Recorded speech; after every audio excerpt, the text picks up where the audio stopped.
subscribe. There you are. I was beginning to think you may perhaps have changed your mind. No, I'm only teasing. You don't strike me as the sort of person who leaves someone waiting on purpose. Besides, I know how difficult it can be to move through the city at dusk. The streets become crowded, the lanterns too bright, and the noise far too overwhelming. And so, I waited, and now you're here. Oh, yes, I suppose I did dress up a little. You noticed. I wasn't certain whether I should. Most of the time, people expect witches to appear composed and mysterious, no matter the occasion. But it becomes exhausting after a while. But tonight is different. Yeah, tonight isn't just about appearances. It's about you. And so, come here and let me fix this. Your collar's folded inward. There, much better. You always look lovely, even when you're flustered. Especially then. It's so cute. And that expression. I was wondering how long it would take before I made you blush. Well, shall we? The night market should still be open, and I heard there's a storyteller visiting from the western coast. Apparently, they enchant his paper lanterns until they replay memories while he speaks, and I thought you might enjoy that. Careful, the stones here are uneven. Would you like to hold my hand? You don't have to answer immediately. I know some people become nervous when touched unexpectedly, and I'd rather you feel comfortable. Then, yeah, and take your time. Yeah. See? Not so frightening, is it? Your hand's colder than I expected. Have you been outside long?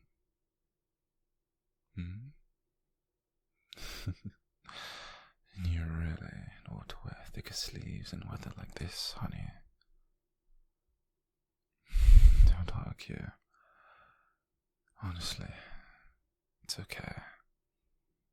And before you accuse me of sounding overprotective, that I should warn you that I fully intend to fuss over you tonight.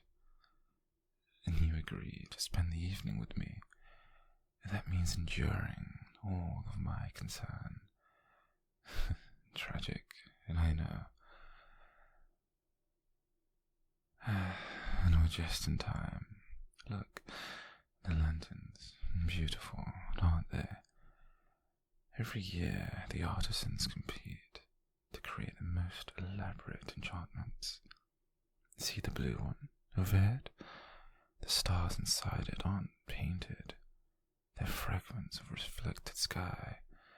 And that one, that gold lantern near the bakery. And well, if you stand beneath it, your voice actually begins to sound like magic. Go on, try. You're adorable. You genuinely look startled. Yeah, I heard it too, like bells. Strange, isn't it? Though, I suppose the lantern does approve of you. To be fair, most things do. And I'm glad you came tonight.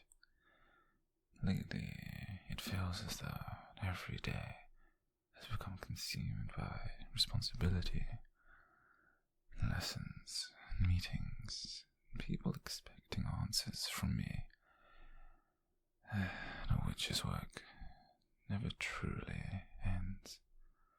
But when I'm with you, well, things become quieter and simpler. And not because you're simple, far from it.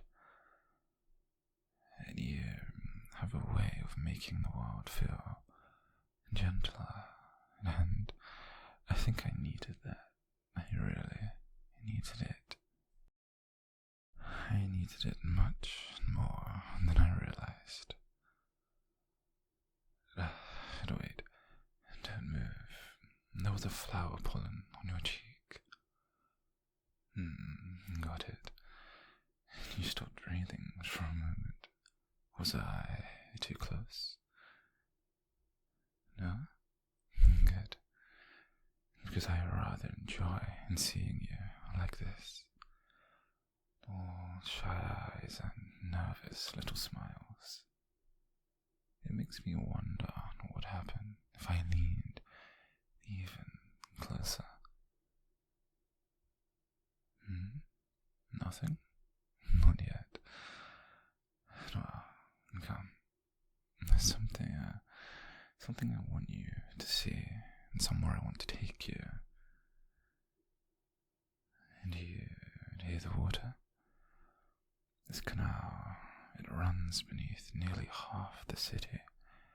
Most people forget about it because larger bridges draw their attention away. But I've always preferred quieter places, especially at night. Look there. Look at those lilies. They only bloom after sunset. And beautiful, aren't they? They're enchanted to glow whenever moonlight touches the petals. And I used to come here when I couldn't sleep, back before everyone started relying so much on me, and back when things were easier. Forgive me, Donnie. I didn't mean to sound so melancholic. It's simply strange.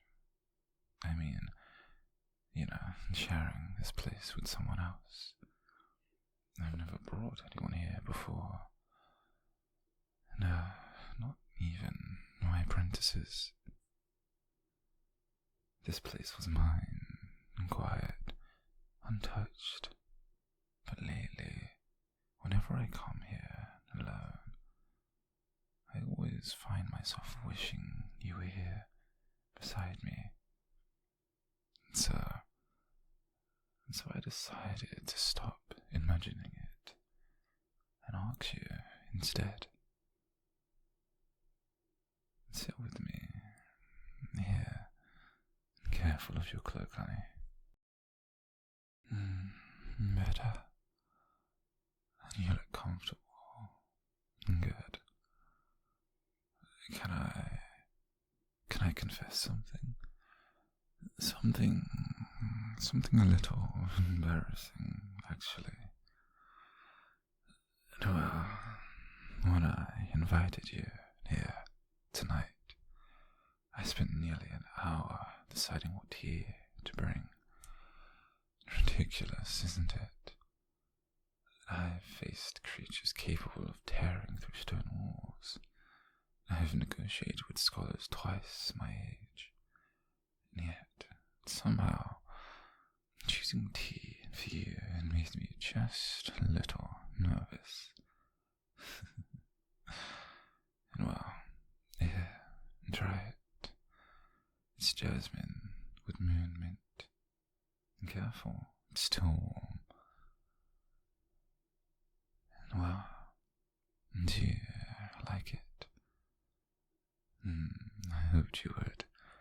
You always seem calmer when drinking something sweet. I notice these things more than you realize. curious. Or how your eyes drift towards the sky whenever you're thinking too hard about something. Or how you pretend not to be affected whenever I compliment you. Really, and even though your ears turn pink immediately afterwards. See? Like that. So adorable. Can I ask you something? Why did you agree to come tonight? No, truly, I'm curious.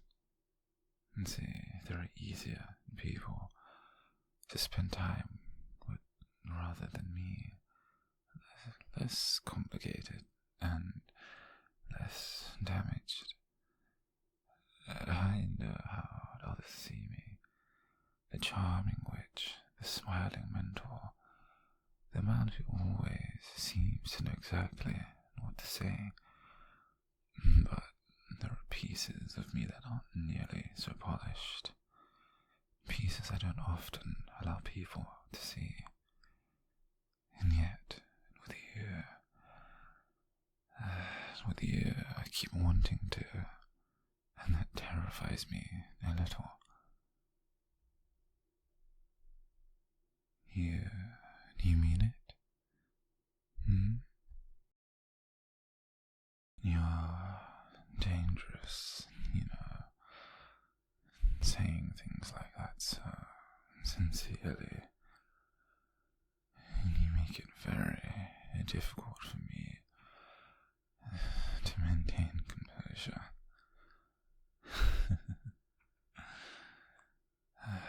No, don't look away now. You started this. If you're going to fluster me, then it's only fair I return the favor. And so, look at me. Good girl.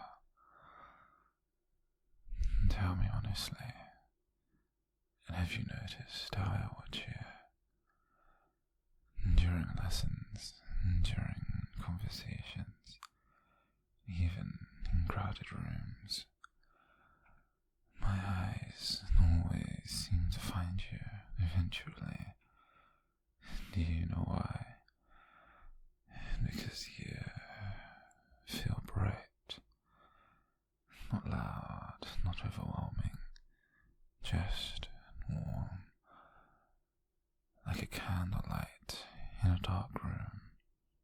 And after a while, I began realizing I was searching for that warmth without meaning to. And you became important to me, very quietly, one moment at a time, a smile here, a conversation there, the way you listen when others speak, the way you care, the way you make me feel less alone. And now, well, now I think about you far more than I should. And there's that expression again. You truly had no idea. Well, perhaps I'm not nearly as subtle as I imagined. Cold, come here, and closer. I can warm your hands up. Better? Magic isn't always grand. Sometimes it's just small things, like keeping someone warm. Like dark corners, like helping another person feel safe. Those are my favorite kinds.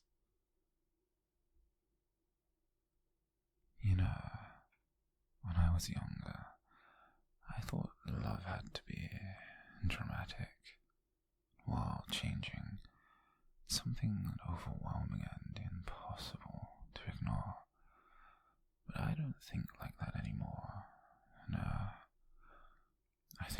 is quieter.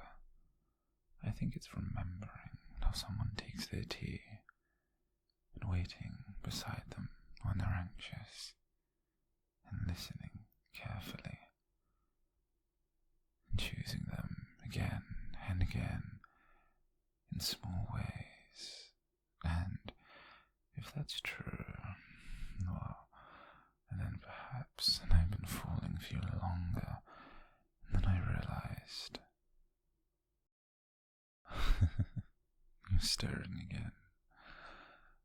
And am I perhaps making you just a little nervous? Good. Because you've thoroughly ruined my ability to think clearly tonight. So it's only fair